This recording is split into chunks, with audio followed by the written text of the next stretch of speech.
Salut à tous la famille, salut à tous les passionnés et bienvenue dans ce nouveau numéro exceptionnel de Can Inside. Aujourd'hui, on arrête tout. On pose le ballon, on s'assoit et on va parler sérieusement. Parce que ce qui vient de se passer cette semaine est tout simplement un séisme sans précédent dans l'histoire du football africain et même du football mondial. Vous avez tous vu la nouvelle tomber en pleine soirée de Ligue des Champions. Comme pour essayer d'étouffer le bruit, le Maroc a été déclaré champion d'Afrique 2025 sur tapis vert par le jury d'appel de la Confédération africaine de football.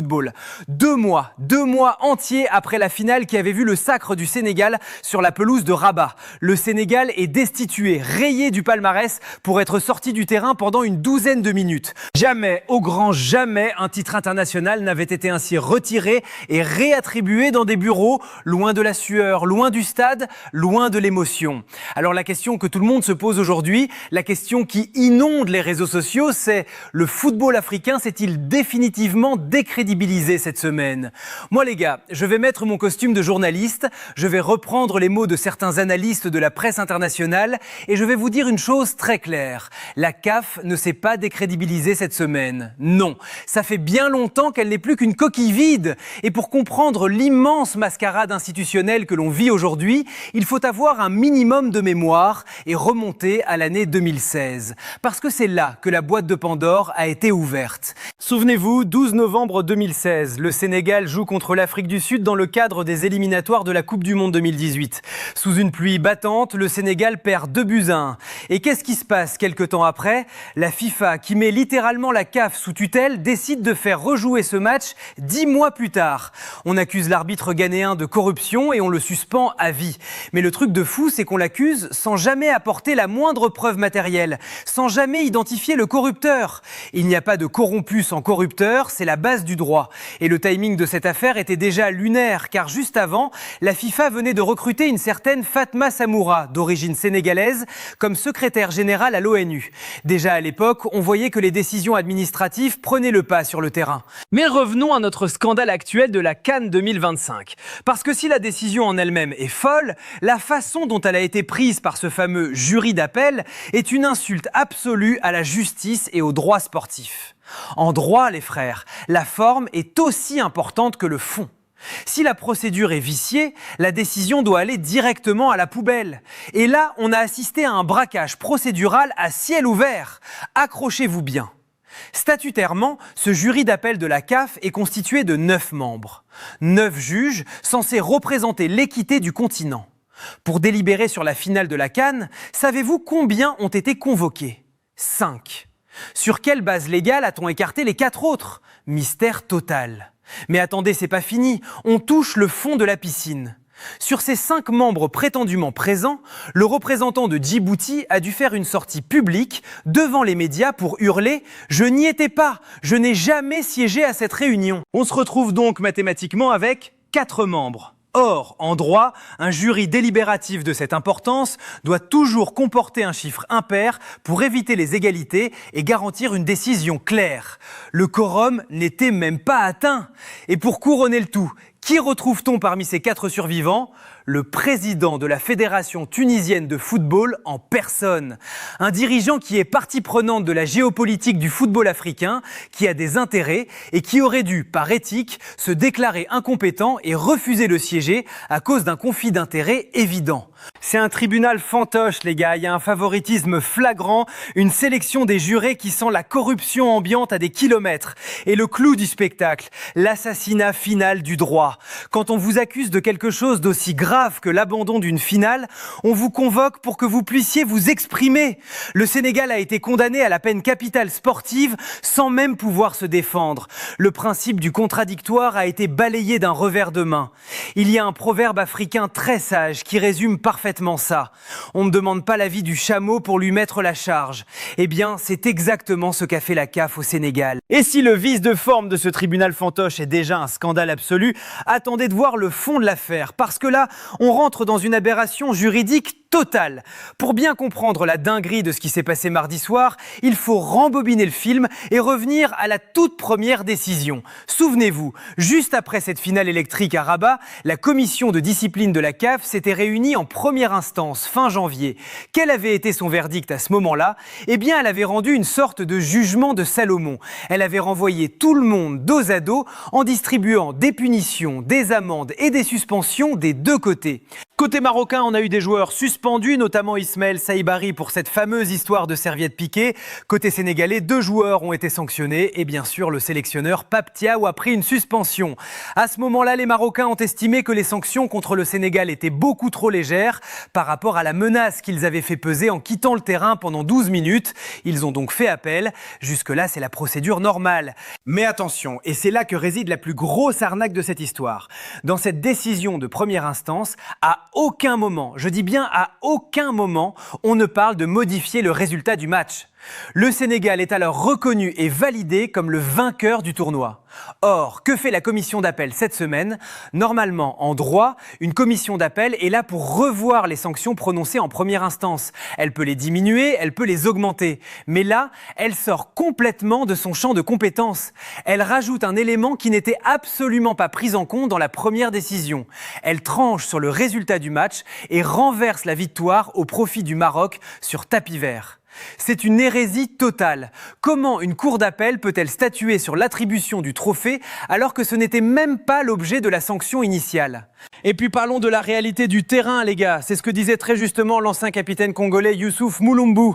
À partir du moment où les joueurs marocains, en accord avec l'arbitre, ont accepté de reprendre le jeu sur la pelouse après l'interruption, à partir du moment où ils ont joué la fin du match, tiré ce fameux penalty et continué à se battre pour le titre sur le rectangle vert, ils ont validé la continuité de la rencontre.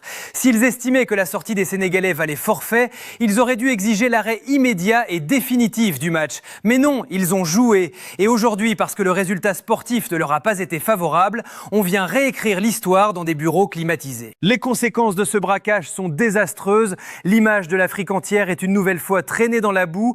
On le voit dans les milliers de messages qui inondent les réseaux sociaux et les directs Facebook. Et croyez-moi, ces messages ne viennent pas que des Sénégalais. Ce sont des Ivoiriens, des Camerounais, des Congolais, des passionnés neutres qui sont écœurés. On lit des choses comme le Maroc a tout détruit avec la complicité de la CAF. C'est le scandale du siècle, ou encore le message d'un internaute nommé Archéduc qui résume tout. La corruption est en train d'étrangler le football africain.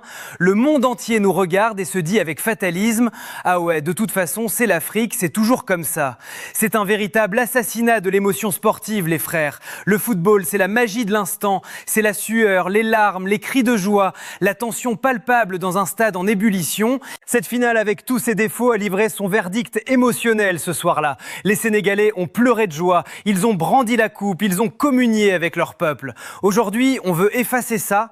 Et pour les Marocains, quelle est la saveur de cette étoile ? C'est fini, le jour de la finale est passé. Récupérer un trophée 2 mois plus tard par mail, ça n'a aucune valeur émotionnelle. C'est comme ces athlètes aux Jeux Olympiques qui reçoivent une médaille d'or 3 ans plus tard à cause d'un dopage dans un bureau anonyme. Ça n'a rien à voir avec le frisson de monter sur un podium devant 80 000 personnes.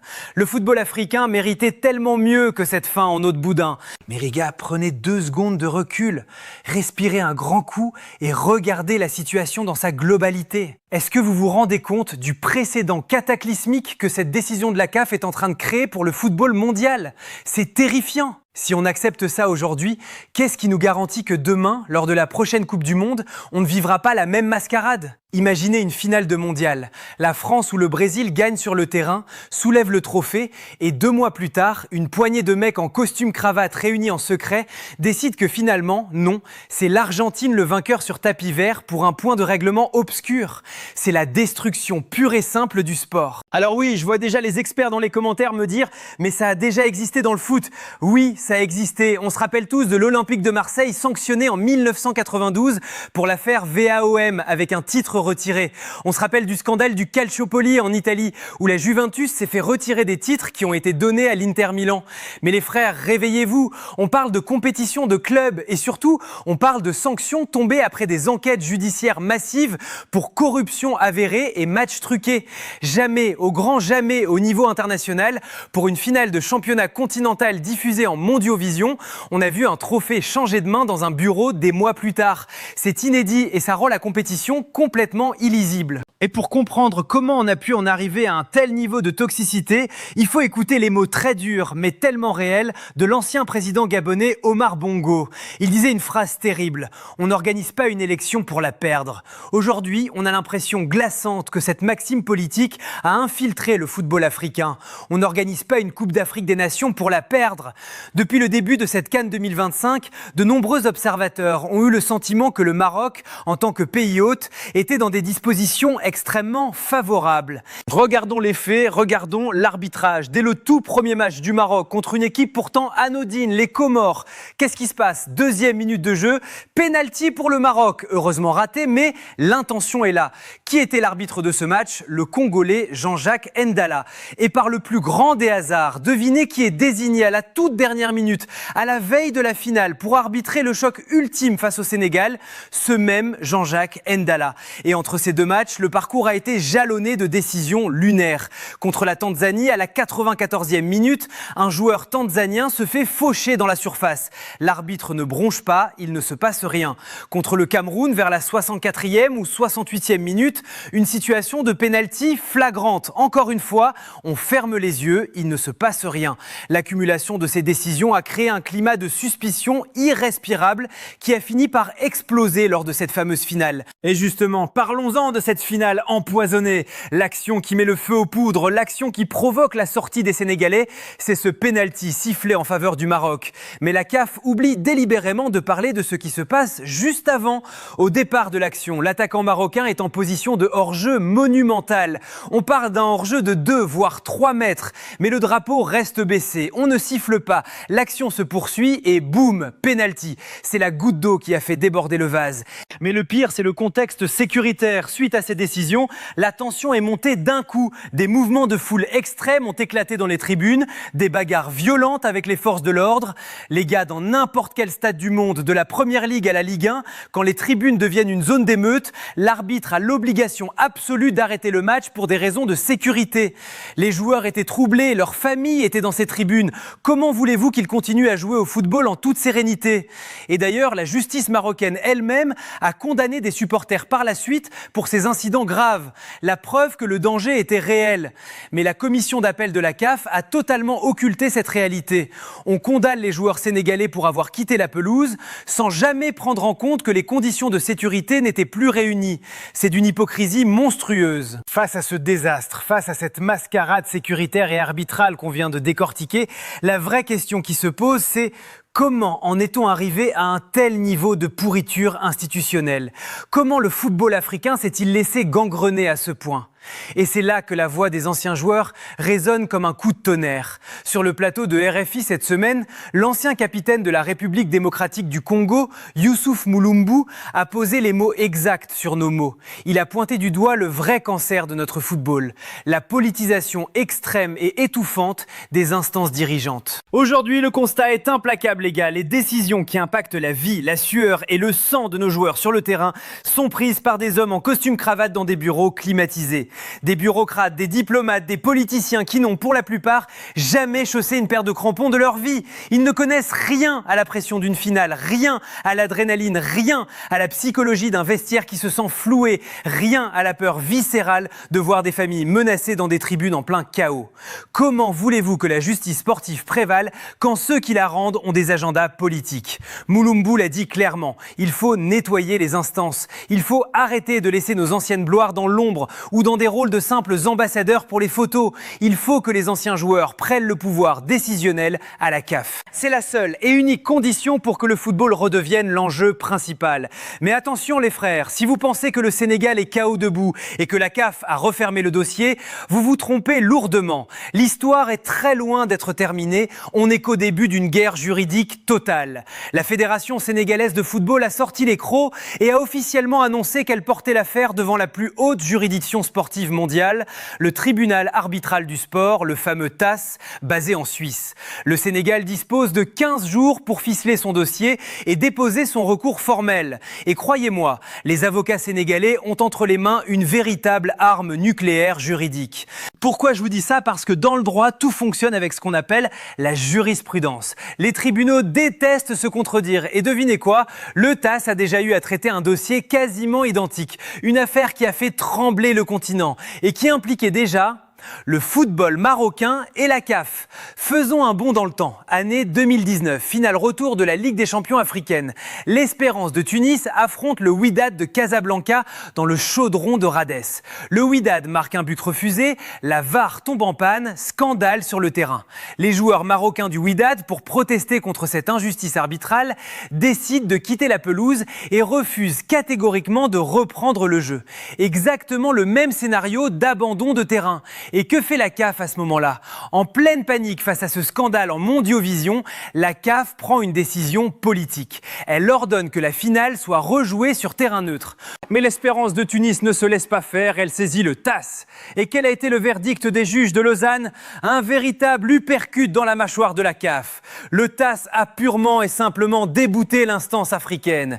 Les juges ont annulé la décision de faire rejouer le match, estimant que la CAF avait outrepassé ses droits et bafoué ses propres règlements, et ils ont sacré l'Espérance de Tunis championne d'Afrique en sanctionnant l'abandon de terrain du Wydad. C'est une jurisprudence en béton armé les gars. Le TAS a déjà prouvé qu'il n'hésitait pas une seule seconde à humilier publiquement la CAF lorsque celle-ci prenait des décisions politiques foireuses ou illégales en commission. Alors aujourd'hui, toute la question est là. Le TAS va-t-il se dédire? Toute la semaine, les juristes s'écharpent sur les plateaux. Chacun y va de son interprétation. Mais le TAS a une cohérence à maintenir. Si les juges suisses appliquent la même logique qu'en 2019 face au tripatouillage de la commission d'appel de la CAF, avec ce quorum non atteint et l'absence du principe contradictoire, la décision de donner le titre au Maroc sur tapis vert a d'immenses chances de finir à la broyeuse. Mais attention les gars, si cette bataille juridique devant le tribunal arbitral du sport s'annonce absolument épique et si le Sénégal possède des arguments en béton armé grâce à cette fameuse jurisprudence de Rades 2019, il y a un problème majeur, un paramètre terrifiant qui pourrait transformer cette crise institutionnelle en un véritable cauchemar à rallonge pour tout le continent africain, le chronomètre. Parce que la justice sportive, les frères, elle ne fonctionne pas au même rythme que la passion des supporters ou le calendrier des matchs. Le TAS a son propre tempo, une rigueur procédurale suisse qui est malheureusement totalement déconnectée de l'urgence du football international. Le TAS, ce n'est pas un fast-food où l'on passe commande au drive. Le temps que le Sénégal dépose officiellement son recours, que les deux parties rédigent et échangent leur mémoire, que les bataillons d'avocats s'affrontent, que les auditions des témoins aient lieu et que les juges délibèrent, ça ne se règle pas en un claquement de doigts. Les experts juridiques sont unanimes et catégoriques sur ce point. Une affaire d'une telle envergure, impliquant l'attribution du titre suprême d'un continent, ça peut prendre entre 6 et 18 mois pour être définitivement jugé. Est-ce que vous imaginez un peu le scénario catastrophe absolue? Rendez-vous compte de l'absurdité vertigineuse de la situation dans laquelle l'incompétence de la CAF vient de plonger le football africain. Pendant un an, voire un an et demi, l'Afrique entière pourrait se retrouver avec un champion virtuel, un champion sous perfusion juridique, suspendu à la signature d'un juge à Lausanne. Concrètement, sur le terrain et en dehors, ça se traduit comment? C'est une hérésie totale. Le Maroc va-t-il devoir coudre une étoile provisoire, une étoile en pointillé sur son maillot lors des prochaines trêves internationales, avec le risque terrible de devoir la découdre l'année prochaine devant le monde entier? De l'autre côté, le Sénégal, qui a soulevé la coupe à Rabat, qui a fait le tour d'honneur et célébré avec son peuple, doit-il rendre le trophée physique à la CAF en attendant le verdict? Ou va-t-il le garder sous clé dans une vitrine à Dakar? Et pensez à l'aspect économique et à l'image du continent. Comment voulez-vous vendre les droits télévisés? Comment voulez-vous attirer de grands sponsors internationaux pour investir dans nos futures compétitions quand vous n'êtes même pas capable de dire avec certitude, sans bégayer, qui est votre champion en titre? C'est l'image de marque de toute l'Afrique qui est gelée, prise en otage et paralysée par ce fiasco administratif. L'intérêt suprême du football mondial, l'intérêt de la FIFA qui observe forcément ce cirque avec énormément d'inquiétude et l'intérêt de la CAF elle-même, si elle veut sauver le dernier gramme de dignité institutionnelle qui lui reste, c'est d'obtenir une procédure accélérée. Les deux fédérations marocaines et sénégalaises doivent impérativement s'entendre sur ce point précis pour demander au TAS un jugement en urgence. Il est vital, il est crucial que ce profond malentendu ne s'éternise pas. Le football africain a urgemment besoin de purger cette crise pour passer à autre chose. On a des éliminatoires pour la Coupe du Monde qui arrivent. Nos nations doivent se préparer pour représenter fièrement le continent. On ne peut décemment pas avancer avec cette épée de Damoclès au-dessus de la tête, avec ce poison de la suspicion qui risque de contaminer chaque rassemblement, chaque match, chaque décision d'arbitrage dans les mois à venir. En attendant le verdict de Lausanne, le mal est fait. La CAN 2025, qui aurait dû rester dans les mémoires pour son ambiance extraordinaire et la passion de ses supporters, restera malheureusement dans les livres d'histoire comme la CAN du braquage institutionnel. Celle où des bureaucrates, dans un quorum même pas respecté, ont cru pouvoir réécrire la vérité du terrain depuis leur bureau feutré. C'est la fin de ce grand format analytique sur CAN Inside, les gars. La balle n'est plus au centre, elle est maintenant dans le camp du tribunal arbitral du sport. Et croyez-moi, on va suivre ce feuilleton juridique de très près sur la chaîne. Maintenant, c'est à vous de prendre la parole dans l'espace commentaire. Je veux vous lire, je veux du débat argumenté et respectueux. Pensez-vous que le TAS va utiliser la jurisprudence de Radès 2019 pour désavouer la CAF et rendre le titre au Sénégal? Comment l'équipe du Maroc doit-elle gérer cette situation? Doivent-ils fêter ce titre administratif ou attendre la décision finale? Êtes-vous d'accord avec l'analyse? Faut-il virer les politiciens de la CAF pour donner le pouvoir aux anciens joueurs, comme le réclame Youssouf Mouloumbou? Lâchez-vous dans les commentaires, je répondrai à un maximum d'entre vous. N'oubliez pas de liker cette vidéo en masse pour soutenir ce format d'investigation qui demande beaucoup de travail, de vous abonner à la chaîne et d'activer la petite cloche pour ne rater aucune mise à jour sur ce dossier brûlant. Prenez soin de vous, la famille, et on se dit à très vite sur CAN Inside.